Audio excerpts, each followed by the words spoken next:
What's the hardest part for like a top performing athlete? Like the people that really got to the top. Is it the mental? Is it the physical? Is it a combination of both? Like, what goes into like really making sure they're prepared for their next tournament? I would say the mental, but only because the physical affects that.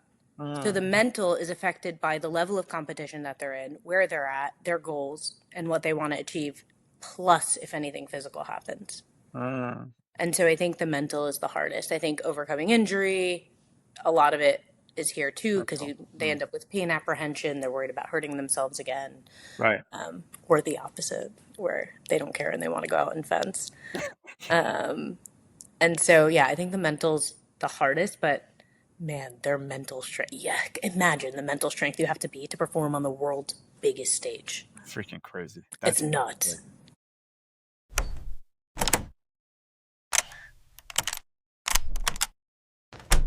Welcome back to the Calling Code with Mina Salib, a place where we speak to and learn from people who are driven by excellence and led by faith. Today, I'm joined by Dr. Mariam Zakhary, a sports medicine physician who leads Mount Sinai's downtown rehabilitation and human performance program, directs running medicine, and serves as the chief medical advisor to really cool the U.S. fencing team. She's not only a physician and an advocate for athletes, but a thought leader in using movement as medicine and optimizing human performance. Um, with that, I want to just say Miriam and I have been friends for a decade, well, over a decade, maybe 2 decades now, Almost too. almost two. And it's been awesome to see her career blossom while her faith and heart of service still remains a core part of who she is. With that, let's get into it. Miriam, thank you very much for joining us today. That's gonna be fun. Thank you for having me, Mina. Yeah, no, I'm super excited about this. This is like now what the third episode of the show. I've been thinking through people that I'm like I've known for such a long time. I know do really cool things. They're really excelling in their professions, but I know again have this kind of heart of service, spirit of service, and faith is the core of who they are and how they do what they do. Um, you came to my mind. We've known each other, but probably since high school. So we were just talking like we remember each other from like this weird adolescence period, and we kind of like it freezes there. But it's so inspiring to see what you've been up to and how you're doing at this point. So I thought it would be cool to just have you on, and have this conversation, really just learn about like the principles that guide you and you know how you do what you do. So thanks for being here. Yeah, and ditto. I mean, I look at you and I don't want to admit how proud I am of you and all you've done, and all you've accomplished, what you're trying to do, especially with this too. Because again, we're frozen as those idiots we knew in high school and college, and it keeps you humble. It does. No, it does. It does. Especially when somebody sends like a picture of you from like back in the day. I'm like, oh, Yeah, wow. Okay. yeah. Those need to.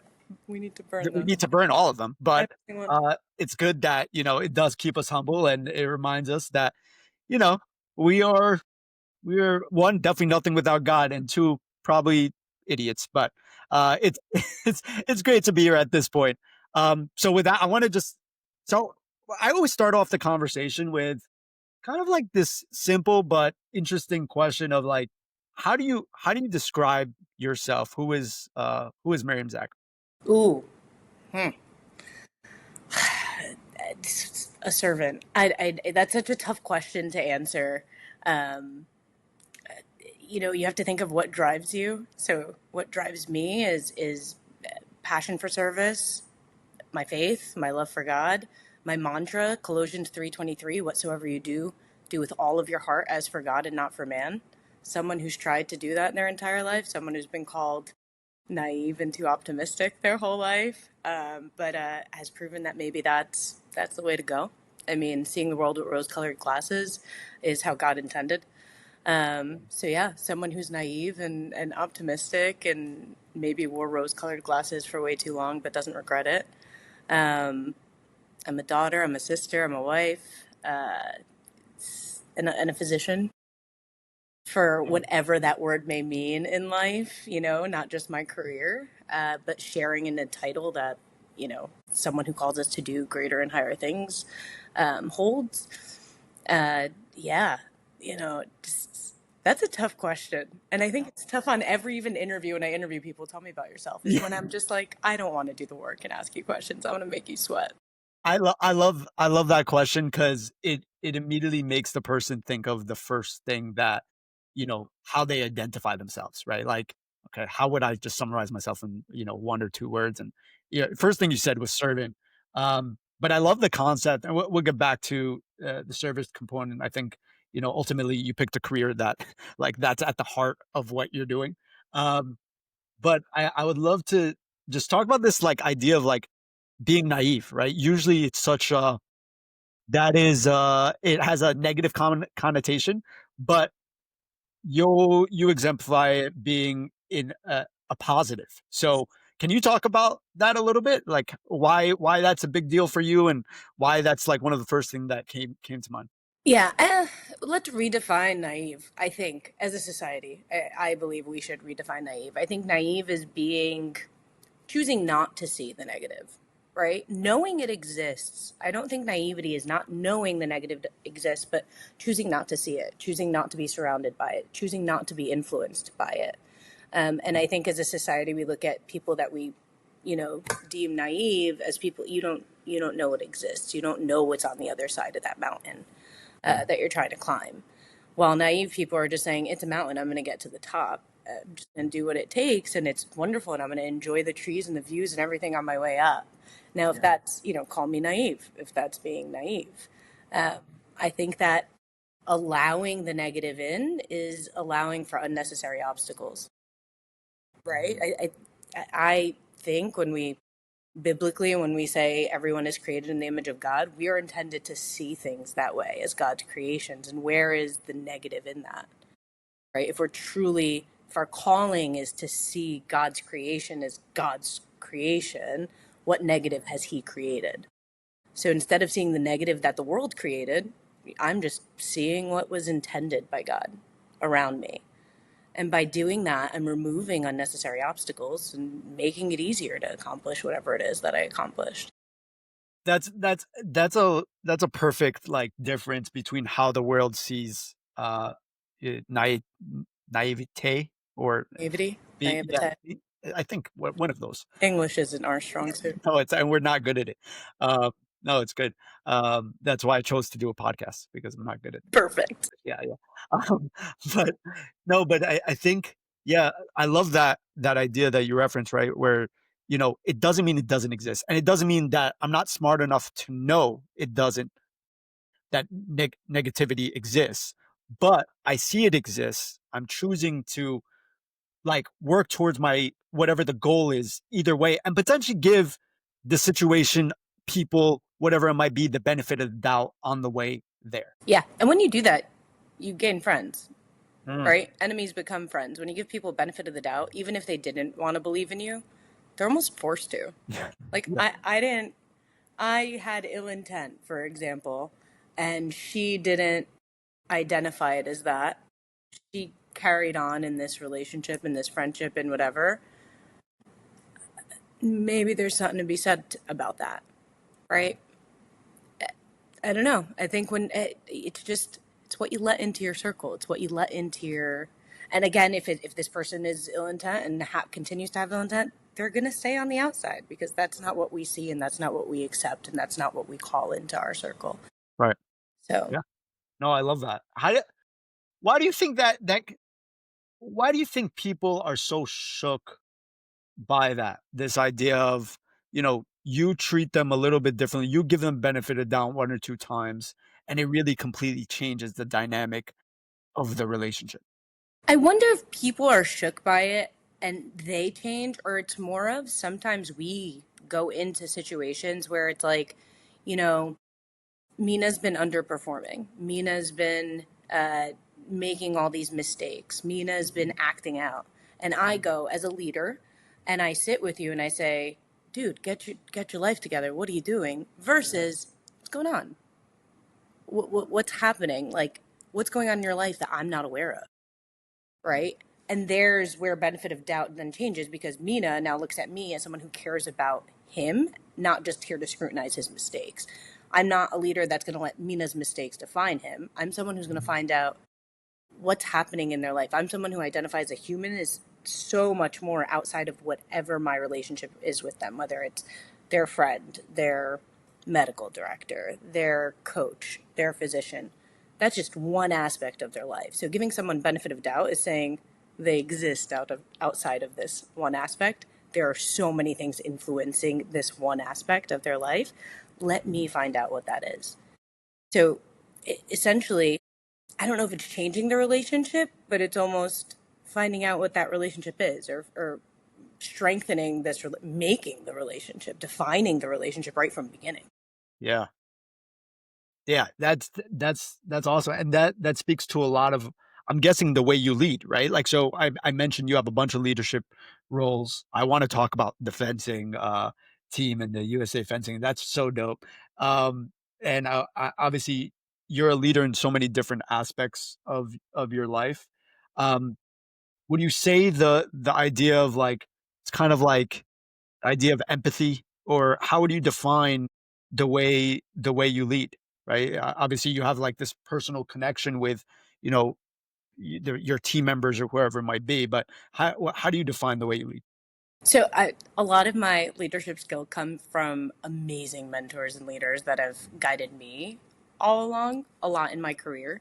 My former program director used to say to me, "You know, it's really weird in our culture. He wasn't born.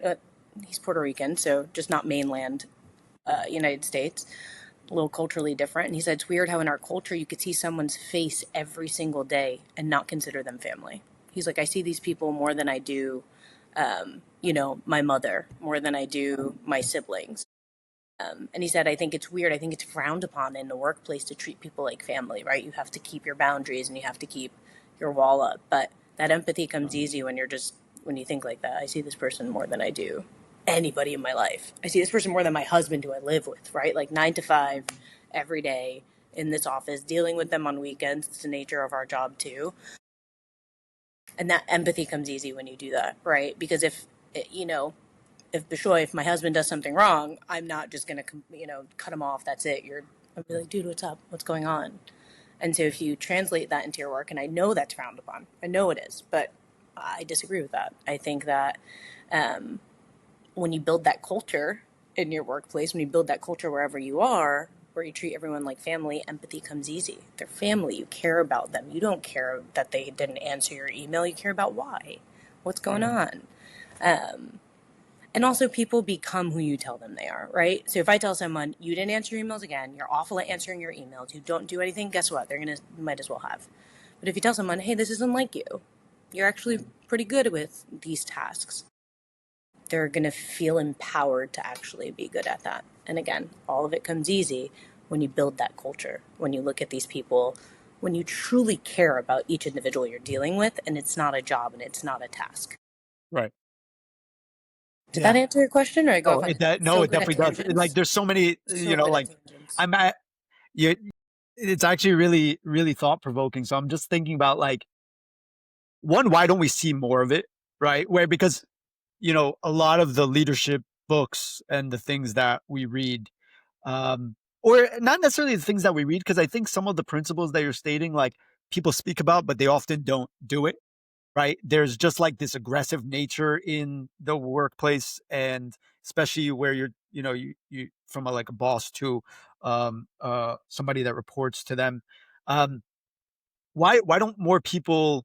Why don't we see more of that? And, like, the way that we see these CEOs, the people that are typically at like the top, it it's not, they don't speak about their organizations that way oftentimes.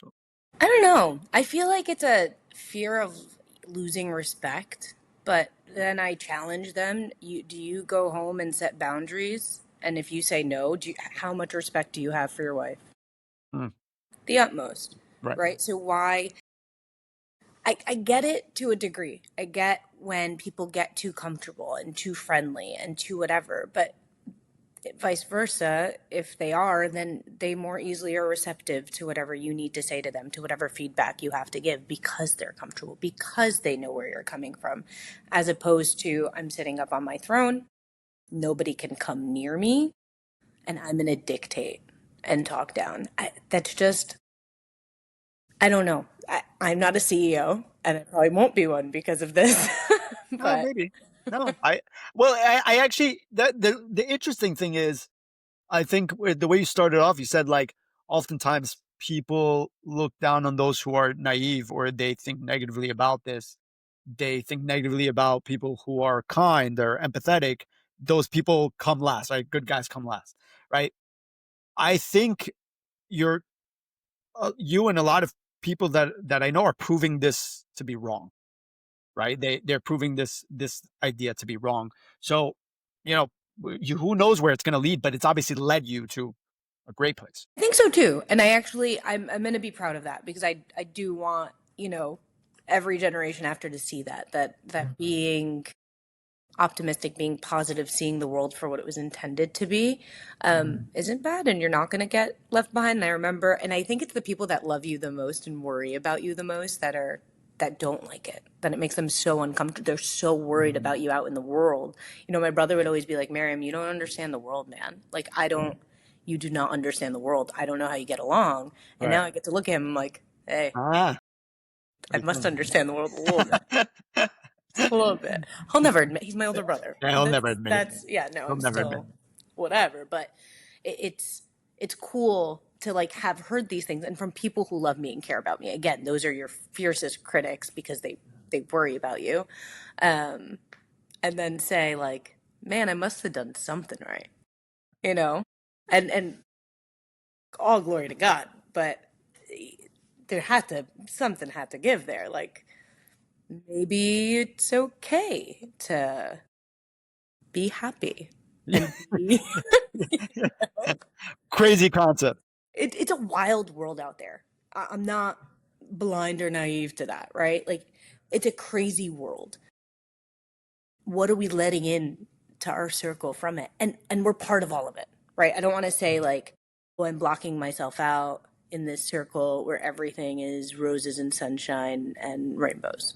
No, we're part of all of it. What are we choosing to bring into it?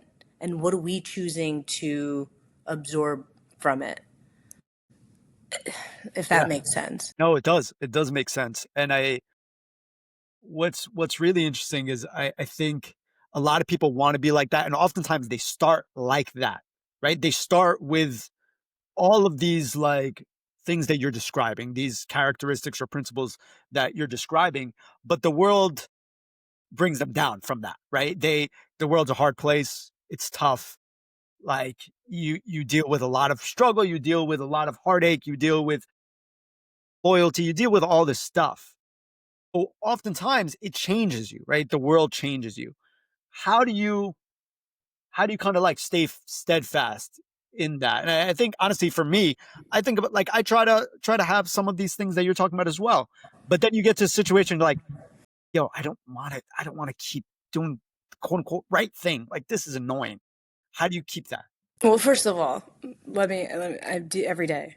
Like I have those thoughts every single day, right? We have to block Yeah. them out. Yeah. But I'll share something personal. You know this. I was 12. September 11th happened. My dad was in the towers, and I lost my dad.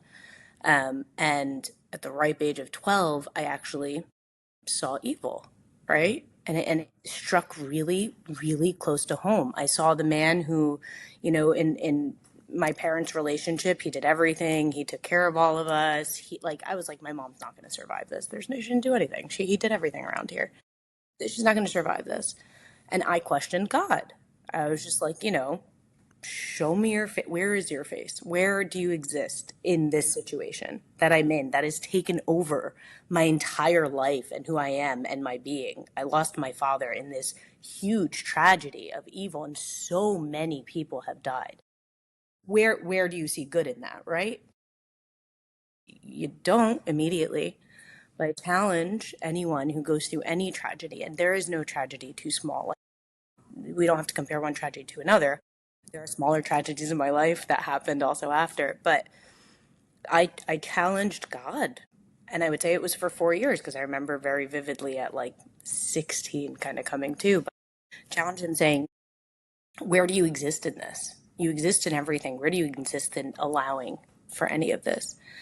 And throughout those years and continuing throughout my life, He's shown me where he existed. He showed me how my mother became Superwoman. This woman is, you know, my mom. I That's met her. She is unstoppable. Superwoman. That woman She's is unstoppable. She had open heart surgery in January, and by like March, she was asking us for a new car. Like she's just nothing's gonna hold her down. freaking And he awesome. showed me his face through her strength, through her ability to move on. He showed me my brother growing up, maturing, and taking care of the family. Like 21, my brother, I wouldn't have guessed when he was 45 could take care of a family, but he's He's, 21, he's a stepped to the beast too. plate. Yeah, and like took care of business. My church surrounded me, my friends surrounded me. He showed me how he exists. He showed me how he brings unity in tragedy, in disaster.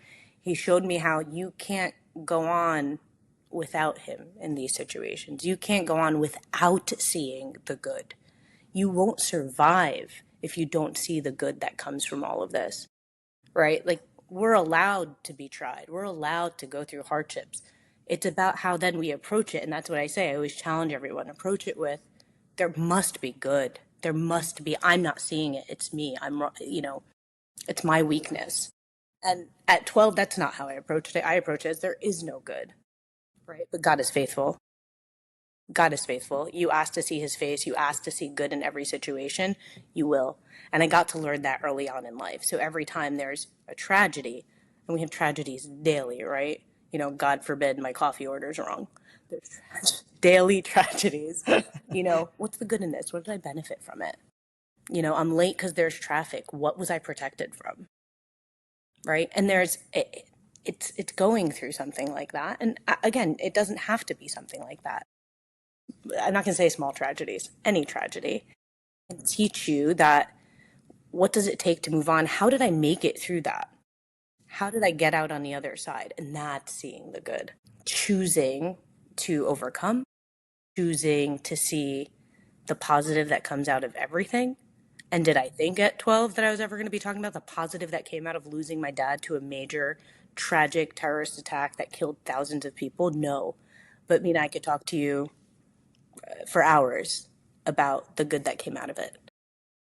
So it's going through tragedy, coming out the other side, and truly evaluating God's presence with you throughout that whole time. The two, the footprints in the sand, you know?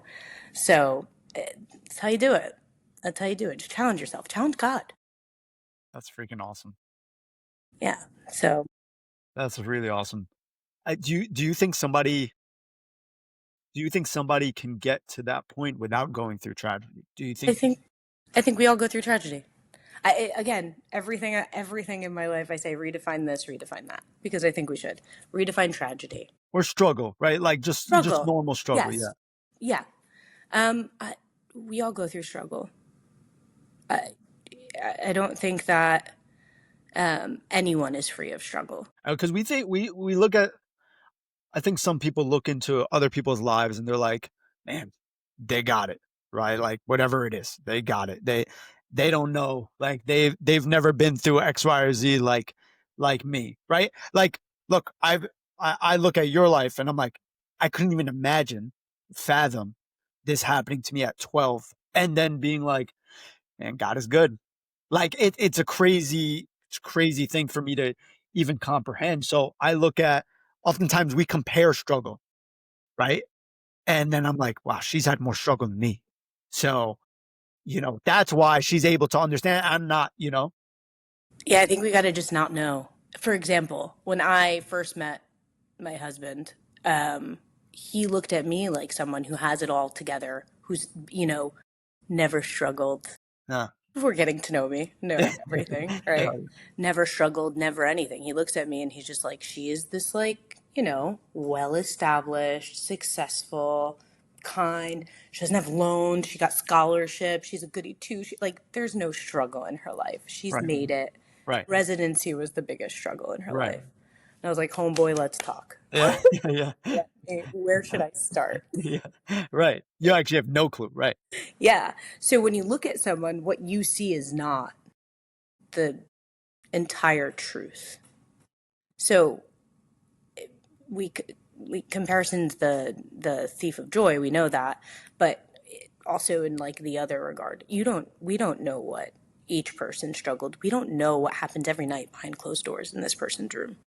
right? Forget what they've been through in life. We don't know the demons they're fighting right then and right there. Um, so, yeah, we can compare all we want, but we truly don't know. We truly do not know. And struggles, some struggles are so intimate and so private that we'll never know. Yeah.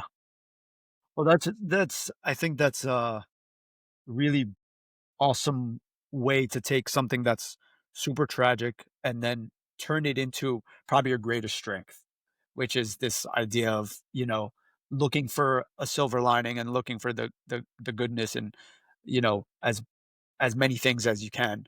Um, how do you how do you think what if you were to like fast forward to your life now, right? What would you say is like the coolest part of your life now? Ooh. I'm so grateful for so many parts of my life. Coolest part, obviously, in case he watches, he will watch. My husband Your is the husband. coolest part of my life. He's a cool Otherwise, guy though. yeah, it's pretty cool. It's really dope. Otherwise, I think the coolest part of my life is getting to share like my gift and what I do internationally, whether it be like traveling with Team USA and USA fencing, mission trips, being involved in the IRF, the International Rehab Foundation, and like coming up with curriculums for different programs in Africa to bring rehab there. I'm so passionate about rehab and sports medicine and all that. My husband makes so much fun of me when I talk to candidates about our program or about rehab. He's like, "You act like you work at Disneyland, At and you don't." Disneyland. Yeah, it feels that way. I love it. That's awesome. And so I think the coolest thing is getting to do what I love, share my passion around the world. Like I would have asked 25-year-old me. We're not even going to go back to ask 30-year-old me if I would have been doing this. Not that I'm that much older than that, but yeah. Can you Ask can me you this can you 10 years ago. can you And I actually define? So, what is it that you do? That's rude. So Well, like how do you, like I know what you yeah, do, yeah, but yeah. like how do you like what goes into what you do? Yeah. So my work with, let me separate it. So my work with Team USA, with USA Fencing, I'm the chief medical advisor. I work hand in hand with the the sports medicine director on their side and the USA Fencing side. So I'm the Mount Sinai side. We're the official providers. We take care of our athletes. We make sure, during their training, they're okay. I'm really, really, really privileged chief medical advisor because I'm one that 80% of my NGB, 80% of our athletes are actually in New York, New Jersey, and Boston on the East Coast. So I get to treat them year round, not just, at events. So it's really, really cool. It's almost like being at Colorado Springs at the USOPC and like seeing these athletes. A lot of other sports, they're scattered all over. So if they have one chief medical advisor, they're just advising. I get to see them in the office. Super cool. That's so cool. Um, yeah. So, This is like high end. Like they made it to the top oh of my gosh, their field. Like they're they the made it. best. This is Yeah, the they're this is the Olympians. pinnacle. They're the best in the country. Yeah. So the way that we look at these athletes and getting them where they need to be is in a quad in the 4 years leading up to the Olympics. So they're in tournaments, man, like every month. They're traveling, they're in tournaments. So making sure physically, mentally, they're ready to do that throughout the quad. Administratively, I staff these events I'm the fellowship director for our sports fellowship at Mount Sinai. We have 4 sports fellows. I have really great other sports attendings. We divide up these. Obviously, I can't go to every event. We divvy up the events and we fly with them everywhere, like Budapest, Italy, Spain, South Korea. I had to think about if it was South or North, which is really silly. No, no, it's south. It's South. I know it's south. China, you name it, everywhere, Peru, Cool. yeah, all over the world.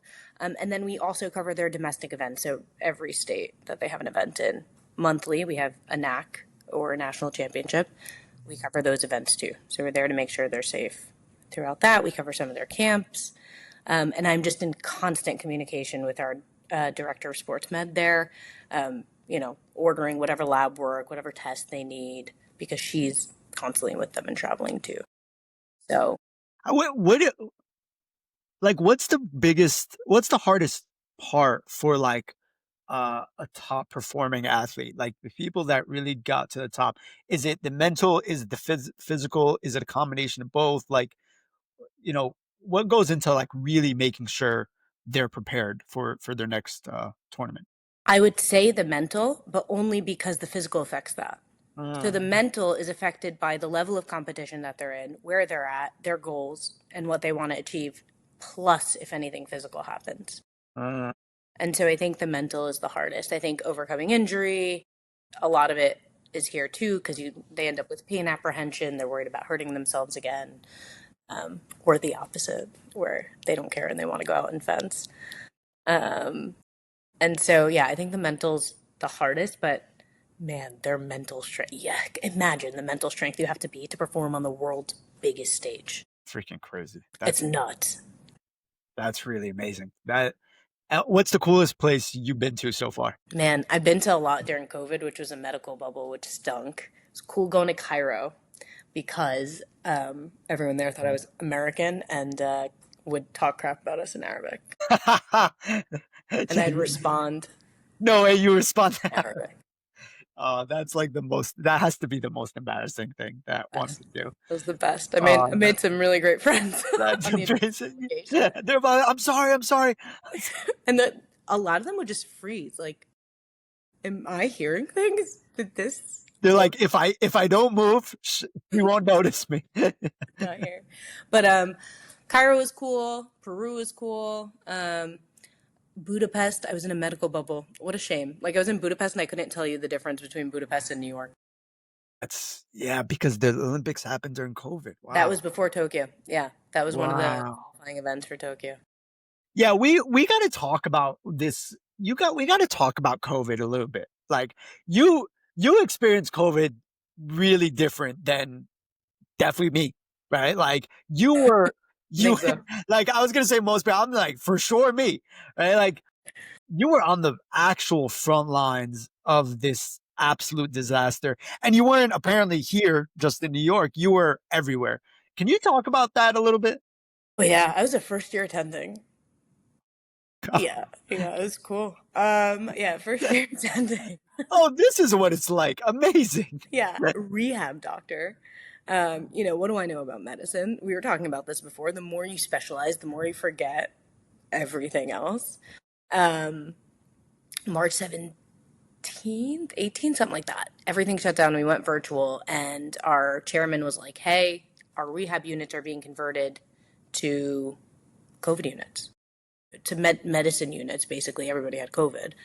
I was like, all right, put me in, coach. Let's do this. Got COVID before even ever going on the But unit. you got like the pure COVID. You got the real COVID. COVID. I Yeah. just came back from Africa too, so they had to isolate me and test me for meningitis. They weren't sure what I got a lumbar puncture. I got it all. No, it's good stuff. Yeah. So eventually it got better. First thing they let me go back to, because we didn't know how long you should isolate at this point. So after 2 weeks, I started going in at 4 a.m. and stocking our physician recharge rooms, where basically a ton of companies all over the country sent snacks and drinks and lotions and like all this stuff for physicians to recharge. And I would go stock it and like hand stuff out to our physicians. After that, scary thought, we had sports orthopedic surgeons and sports medicine physicians covering a unit of people intubated. God bless. That I Wow. mean, it was nuts, but again, the unity, the drive, the I will learn. There wasn't anything to learn at the time. We had no idea, Yeah. the beast we were up against, but we'll do what we have to do. These two departments coming together, both of us, completely out of our depths, doing what we can to literally keep people alive, trying to figure this out. I'll never forget the first day I drove into New York City after I was like cleared to leave my house, and it was a ghost town. It doesn't matter what time of day it is in New York. There's always people on the street. Yeah. Ghost town, not a single soul, and I cried. I cried like it was my city was hurting, and then pulling up to the hospital in Central Park had tents set up in it. Hospital tents, hospital beds in Central Park. Walking into our lobby, it wasn't a lobby, covered in beds. It was a war zone. It's a war zone. Yeah. I got choked up That's wild. thinking about it. Yeah, it was a war zone. We lost colleagues, whether it was to the virus or now a lot of our colleagues have long COVID. So the sequelae of having the infection and keep on going, because we know that that played a part in long COVID is you were infected, you didn't give your body time to heal, you just kept moving and you kept going. But Oh, we felt we had a calling. I mean, New York City was ground zero. It was an absolute war zone, and there was no way any of us were abandoning our post, you know? So, that's crazy. yeah. That's crazy. What doctors and nurses and PA and all the every like whoever is the janitors of the hospital, like what these people were doing during that time was insane. What you guys were doing is great, bro. I was scared to get groceries. I'm sitting here scared to get groceries, and you're like, all right, let me intubate this patient with pure COVID, like real, active, ongoing. We know they's got, and they're not. It's crazy, man. Yeah. What happened in New York was. The irony of it was I was afraid to get groceries too. she's, No, she's make like it make down helping sense. somebody's like mouth, trying to intubate them. She's like, but don't pick that strawberry. Don't Make it touch make it. sense. Yeah, do not touch it. It's like the fear of the unknown, right? I don't know who touched Yeah. this. That's crazy. Yeah, I have control over like if I scrub in, I do whatever. Do not have control over this. Yeah. I'd get Instacart and I'd like Lysol wipe the bag, then I would take the bag out of the bag and Lysol wipe the bag, Yeah, we like Lysol wipe my Lysoling our strawberry. food. It's like what are we doing? Yeah, it was crazy. It was How long did that period last for you guys? Like that at its peak, like was it a year? Like how long was that? No, I think we went back to the office. So we were, and like, there are people, anesthesia, the people that were like doing emergent surgery and literally looking down the barrel of a gun with like their intubating and all of these particles. They were working every day. We were 3 days on, like 5 off because they had to wait and see if we showed signs of COVID. Right, there was Wow. people who did not get that, right? They were just way too essential. And during that time, we were doing, this was actually pretty cool. So we do video visits for regular, musculoskeletal things as a sports medicine physician. But then we also had a WhatsApp group where we would triage patients, try to keep them out of the ER. So they would have symptoms, they'd test positive. We would meet with them virtually.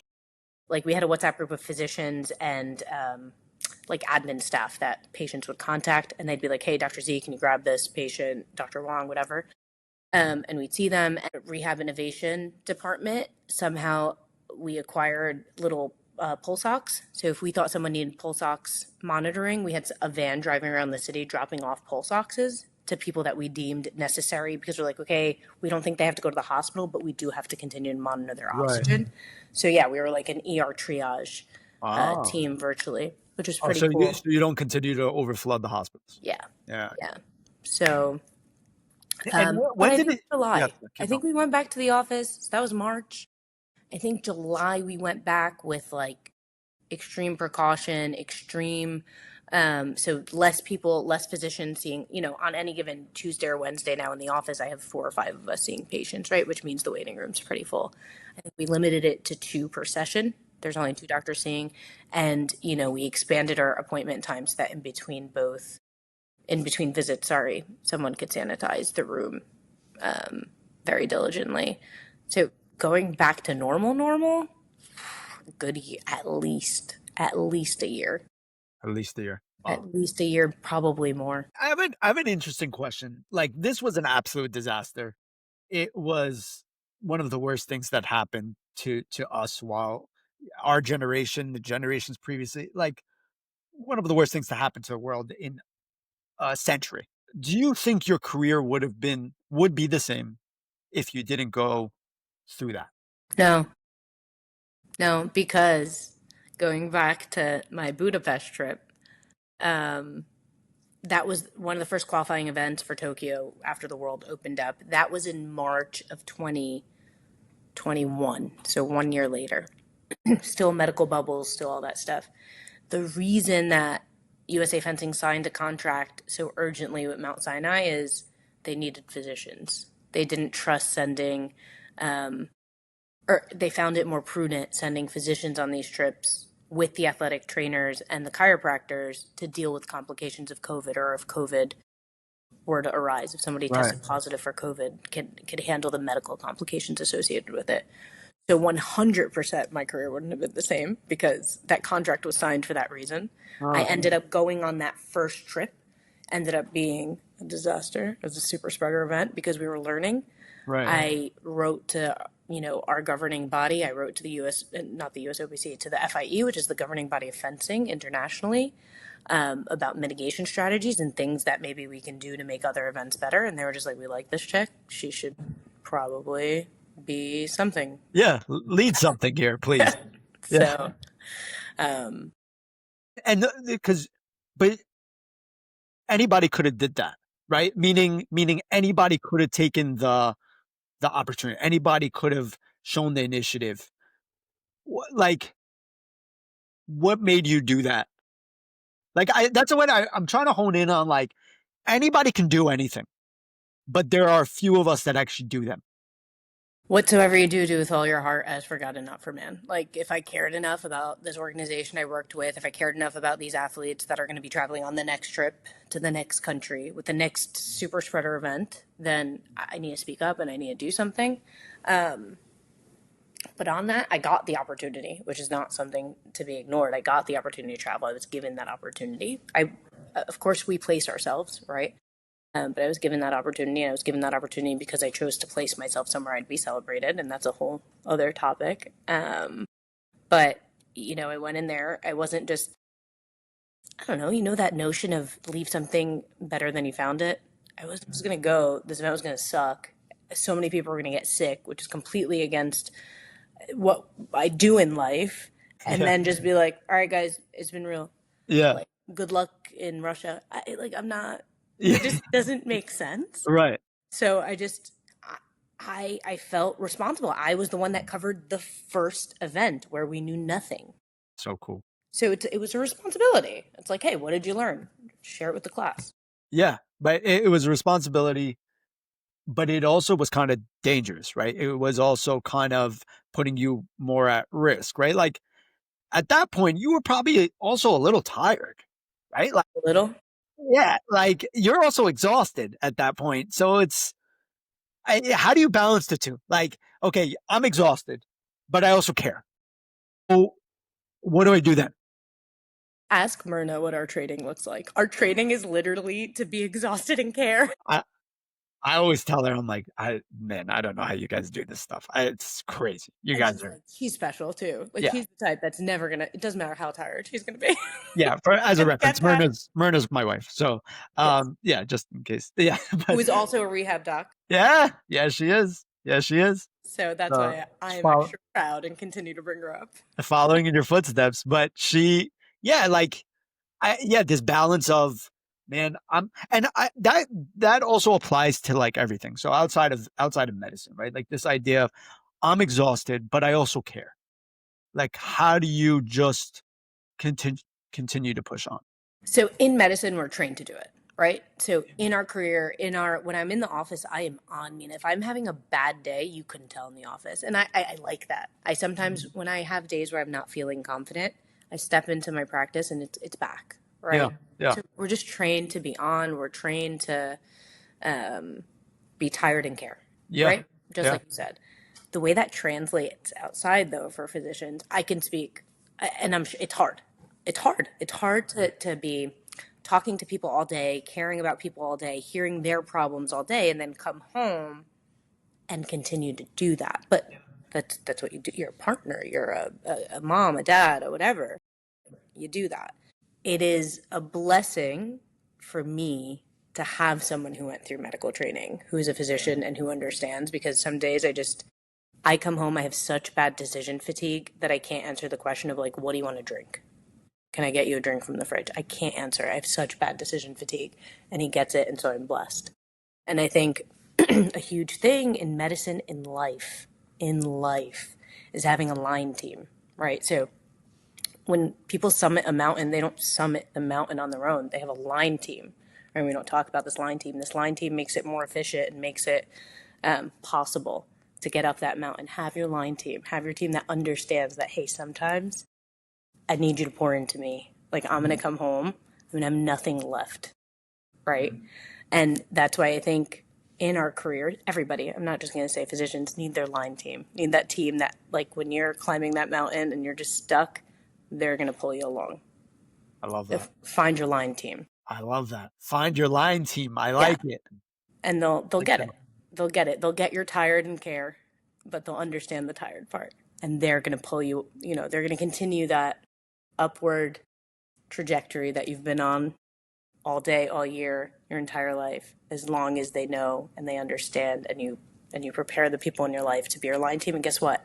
You're on that line team too. So when they're tired and they care, you're going to pull them up that mountain. So find your line team. That's how you succeed, and that's how you keep caring when you're tired. I got goosebumps. I like that. Find your line team. I didn't even know what a line team was. So Yeah, it's your team when you summit a mountain. that's so cool. How do you, so you got into this awesome point. I think you're going to continue to, God willing, excel and continue to push. And like, how do you think you've kind of like reached the point you wanted, or do you see it as like, how do you know when you've reached quote unquote excellence? Yeah. No, I What is never wanted. what is excellence? I never wanted any of this. I want to Okay. make that clear. I Yeah. never thought. I never thought I wanted, or I never. When I was a resident, I actually did my residency and my fellowship where I am now. So I'm a Mount Sinai lifer. And I would always tell them, like, man, I don't want ever to be an administrative role. I don't want a medical directorship. I don't want any of that. I love my chairman. So we were very close. I'm like, I never want to be you. And then 2 years into my career, he calls me. He's like, hey, remember how I said I have leadership lined up for you? I was like, no, absolutely not. He's like, you're the medical director. And I'm like, well, can we talk about it? He's like, we just did. I'm putting in a requisition to change your position tomorrow. And That's awesome. yeah, yeah. So it again, that's what I was saying before, going somewhere you're celebrated, going somewhere who I know my flaws. I know them very well. So does he. I trained there, but he celebrated them. I felt celebrated there and I stayed, and every opportunity was given to me because I stayed somewhere I'm celebrated. Whole nother topic. But that's how these are all places, these are goals I didn't set for myself. My goal was to use everything I was given, everything I was able to do it with all of my heart, to walk into every room as if this was my calling, right? Every patient encounter, like it was my calling, every meeting, like it was my calling, like I had something to prove, and that something was that there's someone greater in control of my life, and that this person that I'm talking to is his creation. And to me, just doing that every day is excellence. Truly just being empty, like an empty vessel that is saying, I was given all these things. I have all these titles. I have all these responsibilities, and what a privilege to be an empty vessel to like bring you into all of them. And I think that's excellence. I think striving for that every day. Have I gotten there? No, I'm going to still strive to do that. Do I walk in and out of patient rooms really annoyed sometimes? 1000%. Yeah. 1000%. So I'm still striving for that excellence. I'm Yeah. still striving to remember to say your hand before mine before I do every single procedure. I'm still striving to empty myself to be his vessel. I think that's excellence. I don't think if we ever set a tangible goal of excellence, then and we get there, Yeah. then what are we doing every day? What's your calling? What's your purpose? Yeah. It runs out, right? Like if you just reach whatever that mountaintop was with your line team. Within the team. And then and then you just reach it. It's like, what do we do now? So no, I love that. Yeah. That's on point. What's next? What do you want to do next? What do you I'm going to Disneyland. I Isn't that what people say when they win the Super Bowl or like it. whatever? Well, it is apparently it's like you're in Disneyland. That's how you talk about it. So I am. yeah. It feels that way. What's next? I don't know. Whatever God has in store for me, man. We'll see. Working on our family, continuing to grow in our faith. What whatever God has in store, continuing to strive for that excellence, continuing to strive for being able to do it with all of my heart, whatever it is that I'm doing. And that's enough. How do you celebrate, because you talked about this a couple times.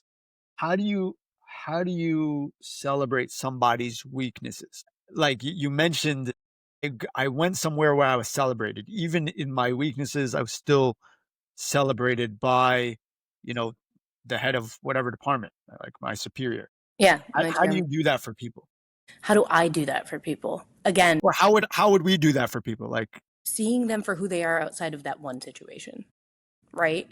Seeing them for, if I see this outcome as a shortcoming, something they do or something they consistently do as a shortcoming, and then I find out all of the things that are affecting it, my mentality comes from, wow, like this is a shortcoming, to I can't even believe they were able to do that with everything going on in their life, right? That is, it goes back to the beginning of what we were talking about. Truly seeing someone for who they are and all of the things that are influencing them in the one situation that you're included in the one box that you are in. what when somebody did that for you, what did that do for you? Oh my God. I mean, it made me the medical director. Like, Yeah, yeah, it got to where yeah, I'll never forget the first time I ever failed at something. And I went into my program director's office. I was a first year attending. I went and crying. And he was like, whoa, whoa, whoa, whoa, whoa. Something from this failure, right? Which is, that was my mantra. I just preached that, but I wasn't doing it. And to be surrounded by people that, instead of saying, like, oh, you failed, I don't know if we should have hired this person. Instead, it's like, we're going to support you. We're going to teach you how to fail gracefully. We're going to teach you that this isn't the last time you're going to fail. You're going to fail again, but you're going to do it better. Right. So I felt supported. I felt like it was okay to be vulnerable, which, whoa, okay to be vulnerable at work? What? Yeah, As a leader? I No way. can't. Right. Right. And that is, talk to any of my residents, my fellows, my med students, they'll tell you, if there's one thing I'm going to be with them, it's vulnerable, because I want them to see, it's okay. Like, she did all right, and she's open, she's vulnerable. And I think we're taught that's not okay in medicine, that we're not supposed to be human, we're not supposed to be vulnerable. But being in a place, my department is that place. You can be vulnerable, they're going to support you. They're going to pick you up. They're going to be your line team when you need them to be. And it empowered me. I felt empowered. I felt like I can go to them for anything. You know, if you're striving for something good, do it alone. You want greatness, you need a line team. You need to be surrounded by people who are going to lift you up. You can't go at it alone. And that's what that taught me, you know? Yeah, and I imagine that because you were allowed to be more vulnerable. When I'm in a place where I'm more understood, or, failure with learning is accepted, then I'm going to try more things. I'm gonna be a little riskier with the things I try, and that's when I end up getting better. Yeah, that's a great point. Yes, absolutely. Yeah. Absolutely. Because ultimately, like, if you don't create that environment, nobody's gonna try things that they don't know perfectly, and they'll never grow, right? But because you create that environment, you're allowing for that growth to happen. Yep. And it goes back to, like, Jordan saying, I've missed this many shots, I've lost this many games, I've, like, had these many negative stats, and that is why I am the greatest. And Yeah. that is why, you know, I did what I did. And if you don't have the ability to make the mistakes Jordan did, you'll never become Jordan. Right? Yeah. One day. One day we will. I think so. I think so. Wow. I'm That's speaking specifically on the court. I think yeah. I've got what it takes. No, I don't think either of us have any I don't think that. Speak for yourself, man. No, I'll speak for both of us. I know us. We're okay. We're okay. I think we focus on the rehab of the athletes, not necessarily, the whole, athlete part. Never say never. No, say never. Like, absolutely No, never. I'm saying no. I already said I no, will but dislocate a joint if I try. Man, this is so cool. I had this was awesome. I had such a good time. I feel like we covered so many things very quickly. And he dropped so many gems, right? Like, I don't know if you realize that, but like every time like you said something, I like marked, I was like, oh, this is really good. Really good. That was really good. Sometimes I wasn't saying him, I'm still like processing. No, thank you so much for joining today and just having this conversation. I thought it was so cool to cover um just everything that brought you to this point and learning what a line team was and just going to like the principles of how you see leadership and creating those environments where people are able to be themselves, but also grow and learn and develop into, the people, doctors, athletes, whatever it is that they're called to be. So, so cool. This is fun. Thank you. And thanks for yeah. This was I know we took some time out, but I hope I know it was worth it because I know a lot of people are going to kind of learn from this conversation and take it and apply it to their life. So thanks for your time. Keep doing what you're doing, man. This is so cool. Thank you. Yeah. Pray for us. Wish us luck. Um, with that, I want to say thank you for joining us on the calling code with Mina Salib. We'll be coming back very soon with a future episode. Next week. Actually, we're gonna be on a weekly cadence. So we'll see you next week on the calling code. God bless.